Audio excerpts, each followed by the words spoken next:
So we started. Are we starting? Yeah, this is All gonna right. be crazy. This is gonna be crazy. We're mixing it up. We are. Yeah, I don't know if are you ready for this? I'm This as is like- ready as I've ever been. It's like a promotion for you.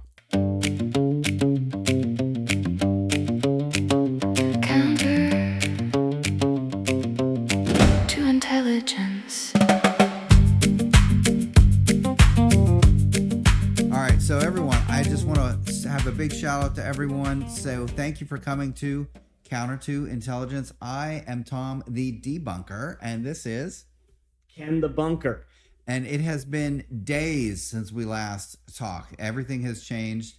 You can see that we're in different places. I believe I've been promoted to be the first person to speak in this episode, which will probably never happen again. We're trying to test things out and to see how it flows. Like, if you prefer to have Tom go first and have an inferior open, then you just let us know, and then we'll do that, because it's not really about what we think; it's what they think. It is. It's kind of like we're just looking for the Rotten Tomatoes score. We don't care if it's really good or bad. We just want it to appease the people. We do. The people have strong opinions, and keep putting them in the comments. We want to know what you think, not what we think. I don't even know what I think, especially about today's topic, which is fascinating to me. It's kind of a follow-on to, again, many days before. It's been a long time since the last episode where we talked about Bigfoot. Now we're talking about dragons. And the connection is there's stories of Bigfoot type creatures around the world in all different societies. And the same thing is with dragons. There's stories, and I find dragons fascinating because I actually believe there were dragons. And there were at one point, you think? Yeah. Okay. Yeah, and here's saying a lot of people, dinosaurs. Well, the word dinosaur didn't come around until the 1800s. So pre that, they were called dragons. But I also believe that there were dragons that existed while man was alive. Whoa. Here, one of my things is also there's been T-Rex skin and stuff found in fossils that still had DNA. Had human DNA with it. Well, not human DNA, but DNA within the bone marrow. Oh. They were able to extract that. That happened a couple years ago. They found the same kind of system that makes us work biologically. Yeah, but what I'm saying is it's a bone, and if the dinosaur was millions of years, there would not still be a DNA within it. DNA goes away after a couple thousand years. But they were able to extract DNA from a dinosaur bone. Wow. Yeah. So this is almost like Jurassic Park. If you can extract it and then we can rebuild it, add it with a frog, and then it can make babies, because frogs have that ability to switch genders, and they're all whatever. Yeah, and they can switch species maybe. There you go. We should try that. Yeah. That might be the next episode is we're going to make a dinosaur come back. So here I got some pages on some dragon stuff. I'm going to give you some information. I need the info. So basically, let's go with this: that there, throughout the world, in every culture, there are dragon stories. Yes. There's dragon stories in Mesopotamia. There's dragon stories, obviously, in China, in Japan, in Russia, in England, in Europe, in America. Native Americans talk about them. South America, in the Aztecs, the Mayans, all those have dragon stories. The Aborigines have dragon stories. So they all have these dragon stories. And some of them are about, they're giant lizard things. Some breathe fire, some flew, and the thing is, if you look at dinosaurs, we see dragons that have the ability to fly. They're large. There are some where they can't explain why certain dragons in their head structure have these pockets that are hollow, and some believe that maybe they were able to breathe fire. Like it was That's where it came from. Yeah, kind of like the bombardier beetle. Have you seen that? Where it has two? It's a real beetle. You can find it. Look it up. It has two glands in its back, and then when it's attacked, it excretes from the back of it this hot oil, and it burns like out of its back, and it ignites, or just it ignites. Well, it's a hot burning oil. Okay. So it's like hundreds of degrees that comes out of this beetle. Whoa. So it's not necessarily flames, but it excretes something, Right. and a dragon could have done something similar. And yeah, they turned it into fire, but maybe I got burnt to death by whatever this thing shot out of it. Wow. Kind of like, we do have spitting cobras that spit venom into Yeah. the eyes, so it's not This is theoretically possible. It's not a far-fetched theory. No, and if you think about it, we are electrical, like our brains and stuff are electrical. So if you had hot oil, in theory, you could evolve the ability to have a spark because you have electricity Yeah, that and makes maybe it work. Bite its teeth And it right, and then that would ignite it. Yeah. It would ignite the oil. yeah, or like a guy hit his shield and thing, and it ignited from the spark of him trying to block it, and then they're like, "Oh, it flames." Yeah. Now somebody saw it, and there you go. We figured out now. This is crucial. We have figured out how this works. Yeah. I think just well, now. These are some thoughts. Some theories. Yeah. Now here's where it gets really interesting. So Marco Polo, famous explorer, And a game we play in the pool. yeah, he wrote a book, and he went along the trail from Europe over into China, and all of his stuff, like when you read the book, everything he wrote about is true. He talks about and scientists, anthropologists, archaeologists have all found the things he's talking about, and he's like, oh, he's real. Everything he talks about is real, except when he gets to the part where he talks about the Karajan province, which is in Yunnan, China. And in this, he talks about giant two-legged serpents pulling chariots. Basically, he's describing dragons. Right. And he describes multiple kinds of dragons. And he even talks about how the emperor had a dragon tamer and a dragon feeder. So China was paying someone to take care of dragons. And why would you do that if there was nothing there? Right. So, and these were large enough to pull a chariot. Now, if you see a Komodo dragon, that's not large enough to pull it. Right. I mean, they're big, but they Right. can't pull a chariot. And it wasn't like 20 of them pulling. It was one thing was pulling That's this huge. chariot. Yeah. And in China, dragons are a big deal. So that's one of my things. Marco Polo talks about them. And he talks about them for, in a whole chapter. And everyone's like, oh, Marco Polo's real. Except for that chapter, he's making crap up. Yeah. Why would he make up stuff for that one chapter? And we see historically China did have dragon tamers, dragon feeders, dragon handlers. So they're paying this guy to do something.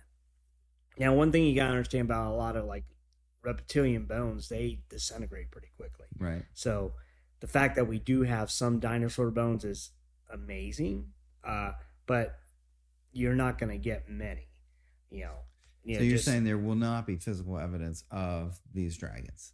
There might be. They actually found, what's interesting is in China not too long ago, they did find, they always have this vision of a dragon, and it's almost snake-like.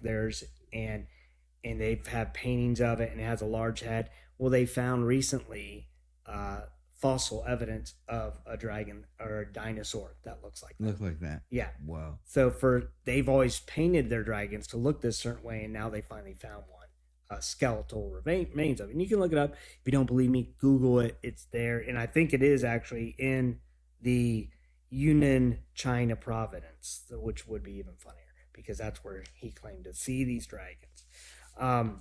It's all connecting. Yeah, it is. So, a couple like other things, like you have stories like Saint George and the Dragon, that's in Europe. Saint Columba, he's the first recorded evidence of the Loch Ness monster, which Right. you love. He's I the do first love person Loch. to, Yeah. and again, he wrote about it, and he had nothing to gain. But what's interesting in that story is the Pikes of the Scottish region were very anti-Christian at the time, and it was because of his interaction that they witnessed of him in Loch Ness that the Pikes converted to Christianity because of Columba's interaction with the Loch Ness monster. Wow. And, yeah, interesting. Now, this kind of goes on a little bit off topic, but on topic. One thing people is always like, there are no unicorns. Well, we recently found that there's a thing called the Siberian unicorn. You can look it It's a up. real thing. It's a real thing, and it's related to the rhinoceros, but it had one horn coming out of its front of its head. And the thing is, if you go back to the original stories of unicorns, they were not necessarily the happy My Little Pony things. Oh, they're upset. No, they were scared. People were afraid of unicorns. Unicorns were a bad omen in many cultures, till we turned them into these beautiful white horses. But again, now we know that there was a thing called the Siberian unicorn, and I don't know the scientific name, but you can look it up. But they found fossils. It was very similar to a woolly mammoth. It was huge, furry, and had one horn. So I'm just saying, we see these things are showing up, and which is pretty cool. Yeah. Now, here's where we get some more interesting things about dragons, Tom. I want to hear more. What do you think about Aristotle? What do you think about him? And he's a pretty smart guy, kind of foundation of Western philosophy. Yeah. Aristotle, Plato. Yeah, he's a brilliant guy. Yeah. And he's considered one of the founders of zoology. Oh, right, because he was cataloging. Yeah. Now, what's interesting about his cataloging is he actually cataloged what he called drakon, where we get the word dragon. And he described flying dragons, fire-breathing dragons, large lizards, venomous walking serpents. That was part of the things he cataloged. Where did he see these things? He has records. I don't know. He talked about them. Were massive, and he treated them as real. He recorded their behaviors, ecological observations. It documented territorial, how territorial they were, and he cataloged them along right with eagles, elephants, and other species we all know about. Wow! And he wrote about them. So it wasn't like he was trying to make this thing up. He was just trying to catalog things. Yeah, and these were what he saw. Yeah, there's also a couple mosaics in Pompeii and I think Rome, but it's in the Roman. But those big mosaics that they did on the floor, and in it, you can look it up. But they showed these pygmies fighting this creature, and at first scientists tried to say that was a hippo or an elephant. But then when you look at the mosaic, they actually have hippos and elephants in it. Right. And this thing was distinctly different. And it looks like a mix between, it's on four legs, it has a long, almost like an alligator snout, and has lots of teeth, and it was not a hippo or an elephant. It was something entirely different, like some kind of giant dragon. Yeah. And so there's also paintings that you see of different cultures of these people riding things that are not hippos or elephants, have long necks. Right. They're some kind of dragon. Yeah. So Aristotle talked about them. So that was in 384 to 322 BCE. That's a long time. Yeah, a long time ago. So you're like, oh, okay, that's, But let's jump to a guy named Conrad Gessner, who was a Swiss physician and a naturalist.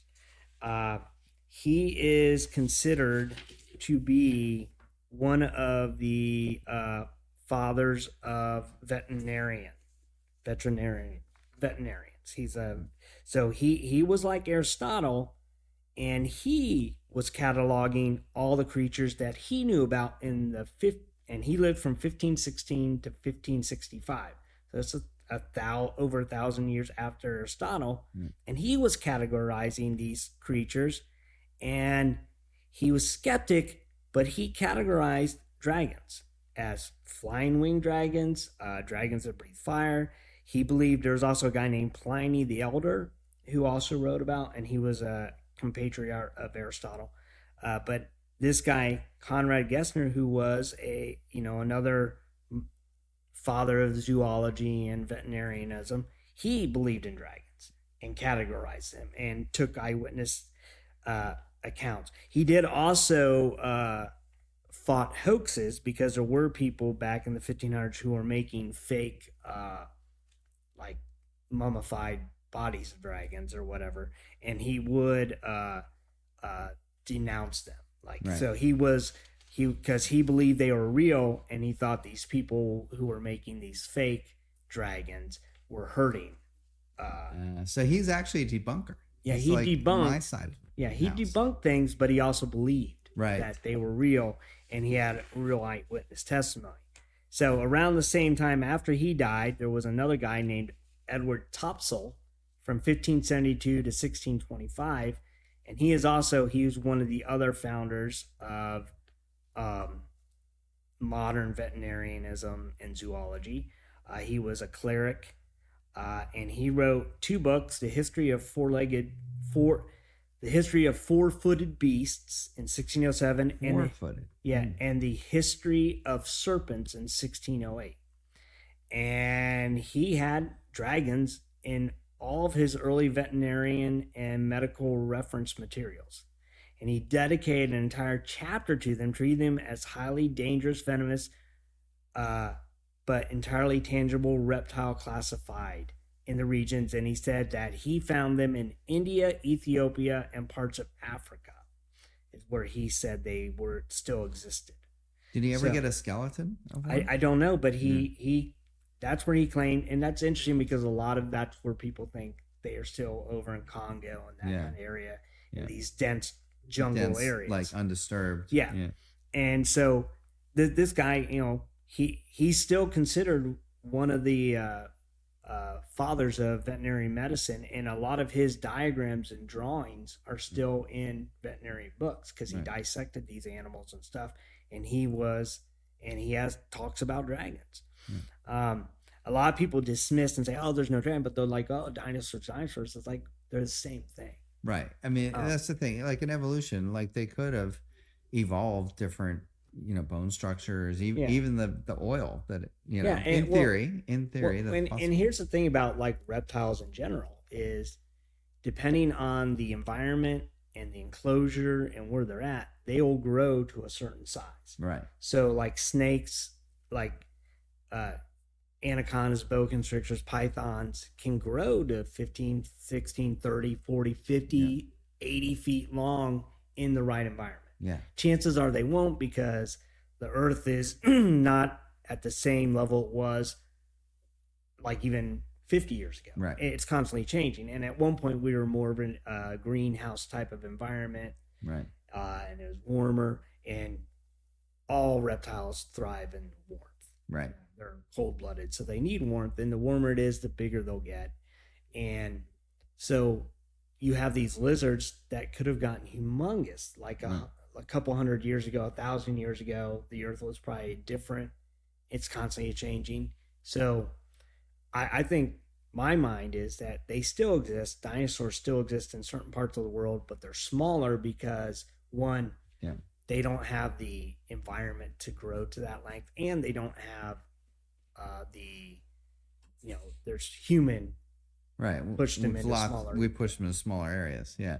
No, I mean, I think there are definitely things that probably resemble that in evolution. And we have fossil records, right, that show those types of things. The Komodo dragons still exist. Yeah. So, Alligators, crocodiles. I mean, so in theory, like it could have happened. Yeah. Yeah. So I don't know. I would love to see a fire-breathing dragon, though. That would be really cool. You honestly. want one as a pet. I would, if I could have a small one. Kind of like in Harry Potter where they have the little ones you pick from the bag. Yeah. I would like that as a pet. I would need a fire extinguisher, I Yeah. think. But Or like in How to Train Your Dragon, and you could fly on one. that I kind of would like to fly on one because that would make my commute way faster. Yeah. So. And they get people out of your way because he could just. Oh yeah, if you could have them go and swoop in and just ignite the Honda in front of you, right? Like, because we don't like Hondas, right? Only Toyotas could go. Yeah. Yeah. So you're not going to try and debunk this. Like, what are your thoughts on the guys? The thing is, okay, so on the debunking side, like, I agree with the theory. We haven't found bones that really show this exact structure, right? Like, or at least not many. Like, there's some that are kind of close. That's what I'm wondering is if these things did exist and they're so prevalent, shouldn't we find some bones of them?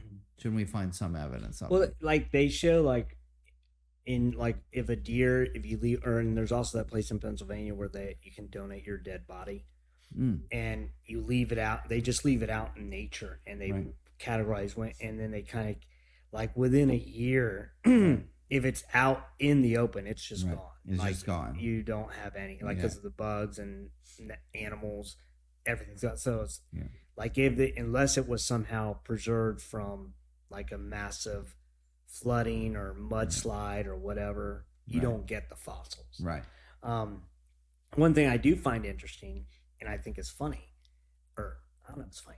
So if you look at a lot of the paintings and drawings of dragons from like the medieval days, they have drawings with feathers on them. Right. And everyone's like, oh, that's silly. But now scientists are saying that dinosaurs had feathers.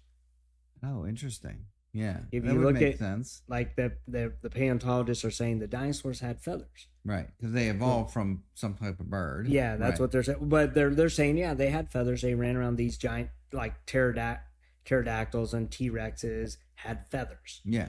And then it's like interesting that the people of the Middle Ages drew these dragon things and they had feathers. Right. Like, how did they know that they had feathers? Right. Because they even if they saw a skeleton, they're not going to know that it had feathers. Right. So if they saw something, right. And if you think about pterodactyl, which is a type of bird, right? Well, birds have feathers. So that kind of makes sense. They would have these bigger feathers. And another thing, someone did this recently, is if you look at kind of a rooster or chicken skeleton, right, and compare it to a T-Rex, it's very similar. It is. So we're always like, oh, the T-Rex had tiny little hands. Did it really, or were those wings? Right. Because if you look at the chicken with its wings, it looks like this, right? Like it has tiny little hands, right? But then the cartilage that goes out, right, doesn't stay because it dissolves. That makes so sense. It was wings. So are we saying the T-Rex had tiny little hands, or did it have massive wings and it could fly and it would attack, or was it kind of like a ground bird, like kind of like an ostrich, right? But it had big wings instead of tiny little hands. I never heard that before. That's pretty interesting. Yeah. Maybe that's we need. Do you have an artist rendition you can put up like right here? I think I can because I found and I also have the artist renditions of the medieval drawings of dragons with feathers and how scientists now say dinosaurs had feathers. Our listeners need to see this, so I'm excited for you putting this as part of this episode. Yeah, this is going to be good. So these are just like so. I fall in line that people are like, oh, dinosaurs. I think that dragons were dinosaurs and vice versa, but I also think that we did see them and they didn't die out whatever millions of years ago. I think there was a massive amount that died, but I think some survived, kept going, and we interacted with them. Maybe some of the smaller ones, because you said they were 3 or 4 feet. Is that what you said? Yeah, well, they're big enough to pull a chariot, according to Marco Polo. So they're the size of a horse. Horse, yeah. So horse size. but that's believable. That I can see that. And I would love to have one as a pet. We've got to find the DNA and bring them back, like in Jurassic Park. Nothing can go wrong. With that. Nothing. Yeah. And we could do a whole like amusement park. We should do an amusement park on an island far away, so they would never take. I don't want to do it. I don't want to do it. I want to do it like in downtown Detroit. Yeah, because Detroit needs something to bring it back. It does. So this will be our restoration plan for Detroit. Yeah, right. We're gonna for economic development. We're gonna the Dragons of Detroit. And it worked. Oh my gosh, it sounds so good. Yeah, alliteration. And we got to call them dragons, not dinosaurs, because dinosaurs are so 1990 something when Jurassic. Oh yeah. We're more advanced than that. Dragons of Detroit, folks. We invented it right here, so we should copyright that. Yeah, I think I will. Yeah. So I'm in. So yeah. So again, this is another episode you haven't really debunked. I'm really failing to debunk because I've gone to the dark side. You convinced me that I need a dragon as a pet, and I want to believe that I can. I think that. You're becoming less of a debunker and more of a bunker. Oh man, this is bad. All right, I don't believe it, any of it. There you go. I don't know why though, because I feel like people have seen things, right? People know things. They've seen things. Yeah. But maybe it's just old dinosaurs that are mistaken. You don't know. That could be the debunking. Yeah. Right. It's just old dinosaurs, like remnants of these things, these chickens that are really T-Rexes. Yeah. I don't know. So Our audience is really the ultimate decider, though. I mean, you guys should chime in on the comments. Let us know. First of all, should I debunk harder, all this stuff? yeah. Or is it actually real and I should debunk less? You let us know, audience. So do you have an idea for the next episode? Oh my gosh. We've gotta dig into some stuff. I haven't really thought about what else. I have an idea. What is your idea? The David Berkowitz, I've heard this name. What is he? son of Sam killer. Yeah. Is he really the killer? Oh, Was he just a crazy dude that kind of got set up by some bad actors. and I want to know. they would in fact actually be his neighbors.